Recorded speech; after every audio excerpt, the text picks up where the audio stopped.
Olá pessoal, tudo bem? Você sabia que pensar negativo é como se você estivesse na escuridão?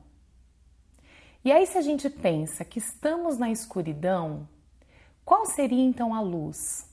O que seria o interruptor? Como lutar contra esse turbilhão de negatividade e enfrentar as emoções? Nós vivemos hoje a tirania da positividade. Passa-se que é necessário que todos sejam muito positivos sempre.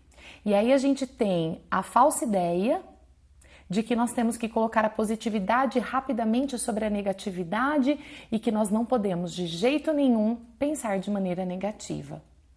É que o grande problema é que a negatividade ela aparece no nosso pensamento, ela surge na nossa mente e nós temos que, na verdade, saber agir com ela. A tirania da positividade nem sempre dá certo, né? Fingir que eu estou bem, fingir que eu estou positiva quando eu estou me sentindo mal, de repente não é o caminho mais exato. A gente percebe muitas pessoas disfarçando a tristeza, né? Colocando uma máscara, assumindo que estão felizes, fingindo estarem felizes e as pessoas fingindo que acreditam naquilo. E aí a gente começa a se questionar, então quais são os caminhos para eu poder de fato minimizar os meus pensamentos negativos? Eu gosto muito de uma teoria, de uma técnica, que ela é chamada de agilidade emocional. E ela não diz para a gente colocar rapidamente os pensamentos positivos sobre os negativos, porque essa teoria afirma que toda vez que a gente tenta fazer isso, que nós estamos numa situação de tristeza ou de raiva e nós tentamos colocar a positividade em cima de tudo isso, nós fortalecemos ainda mais o pensamento negativo. Porque nós não criamos caminhos para isso, nós não refletimos, nós fazemos de uma forma muito afobada. Essa técnica de agilidade emocional, e que tem me ajudado muito, ela mostra que a primeira coisa que você tem que fazer quando você está sentindo um pensamento negativo é identificá-lo. Então, a primeira coisa que eu tenho que fazer é nomeá-lo, é parar para refletir e nomear o que você está sentindo. Por quê? Pode ser medo, e muitas vezes você sabe a causa. O medo do adoecimento de um parente querido, pode ser a preocupação por conta de uma viagem, da busca de um diagnóstico, pode ser raiva, pode ser desmotivação. Então, a gente precisa nomeá-lo. Não precisa ter um nome, um conceito específico, mas você precisa identificá-lo. É como se a gente fosse com uma lanterna e colocasse luz naquele pensamento negativo para a gente poder analisá-lo. Então, a primeira coisa é identificá-lo. Depois que nós identificamos o nosso pensamento negativo, é importante que a gente o aceite. Aceitar o pensamento negativo. O que isso significa? É parar de lutar contra ele naquele momento. Aceitando o pensamento negativo, você minimiza a força dele.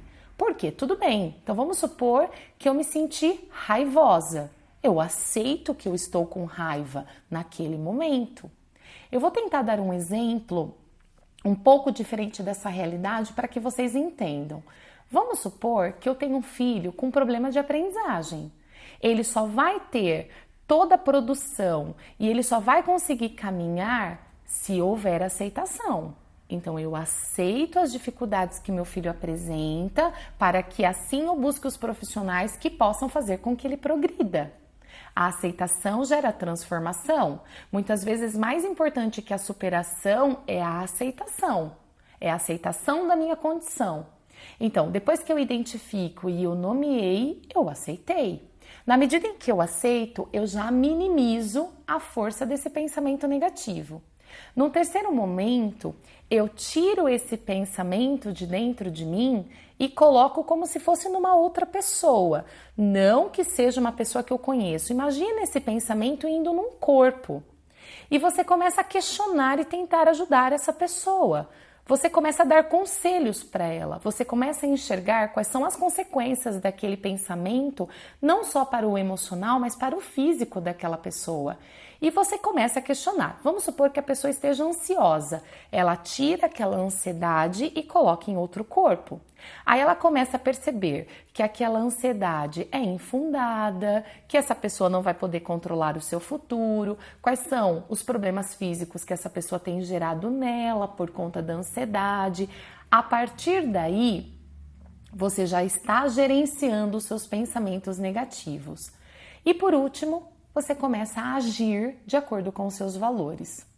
Agir para entender como eu posso substituir o pensamento negativo pelo pensamento positivo. Porque na medida em que eu tirei o pensamento negativo de dentro de mim e eu coloquei num outro corpo para fazer uma análise, eu já sei quais são os caminhos para agir para que esse corpo agora não sinta o que está sentindo.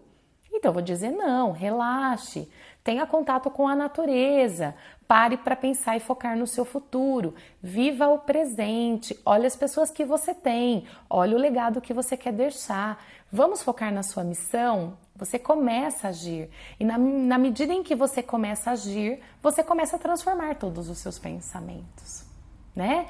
A verdade é que ser feliz não é ser feliz porque eu não tenho nenhum pensamento negativo. Não, ser feliz é porque eu sei gerenciar os meus pensamentos negativos. Eu sei gerenciar as minhas emoções. Então eu sei muito bem quando um pensamento negativo chega até mim, eu sei muito bem identificá-lo, dar o nome a ele, eu aceito que eu estou sentindo aquilo, logo eu tiro ele de dentro de mim e me coloco a refletir quais são os melhores caminhos para que eu possa erradicá-lo, né, de dentro da minha mente e começo a agir.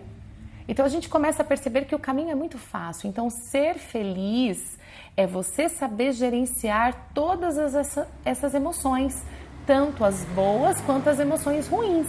Pessoas felizes, elas têm momentos de raiva, elas têm momentos de ansiedade, elas têm momentos de frustração, elas têm momentos de angústia, normal, só que elas sabem agir frente a tudo isso. Uma pessoa que tem por objetivo ser feliz, ela não é feliz, porque a felicidade ela não tem que ser um objetivo. A felicidade é uma consequência das coisas importantes que você faz. A felicidade é uma consequência do seu autoconhecimento e do quanto você olha para dentro de você. Tente fazer essa técnica por um dia. Perceba se vai fazer resultado para você como fez para mim. Então, a primeira coisa, vamos recapitular. Identifique qual é o pensamento, dê um nome a ele. A partir disso, aceite que você está sentindo aquilo, coloque ele para fora de você, colocando em outro corpo e, por fim, comece a agir de acordo com as soluções que você elencou. Eu espero que você consiga gerenciar as suas emoções através dessa técnica. Um grande beijo e até o próximo vídeo.